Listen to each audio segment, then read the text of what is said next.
So my view would be that the expectations on TA leaders have probably widened a little bit, in that TA leaders are now asked to get involved in a broader set of conversations around skills gaps and broader set of strategic interventions of how to close skills gaps, rather than defaulting to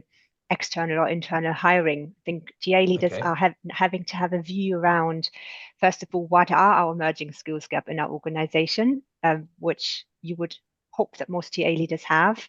But they will also tend to get more involved in leading discussions around how to really strategically link all the routes to talent. And that could be internal and external hiring, which is traditionally in the sweet spot of TA leaders, but also forming much more strategic alliances with talent management, leaders leading succession planning, internal mobility, career pathing, and certainly upskilling and reskilling, which means their, I guess, sphere of influence, I think, is changing and shifting, and they will need to collaborate a lot further with the wider set of HR leaders in order to find the right solutions for their organizations. And that means as well, I think,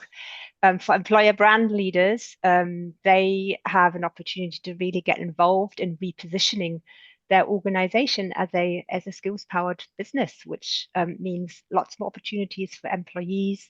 to find different career paths, to almost reinvent themselves in the organization, because organizations are firmly on the track of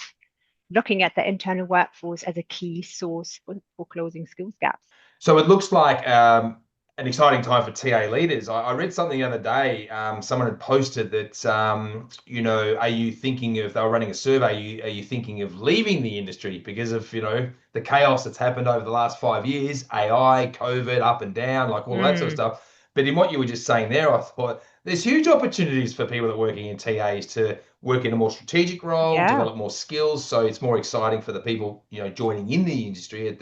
the front end, but also the opportunity to collaborate more inside the business, which is what we're always trying to encourage employer brand leaders to do, to sort of focus on employer branding as a business function. So it sounds like a great opportunity for TA leaders right now.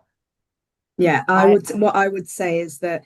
it's an opportunity and a challenge. So from a TA leader's perspective, everything that Kirstin said around their job is changing, their sphere of influence is changing, who they need to collaborate with is changing. From an employer brand leader's perspective, there was already a huge amount that touches employer brand and that employer brand touches, but it's going to increase even further. And no longer can it be about the burning platform of, we need to hire, we need to make sure our retention's good. It's actually going to be reaching into every part of both the candidate and the employee experience, to be able to take people on those journeys, particularly where reskilling is involved. Because employees, unless they're communicated to really well and understand what the offering is from their own employer around their ability to reskill and gain new skill sets and move into different areas that they can't immediately see in front of them,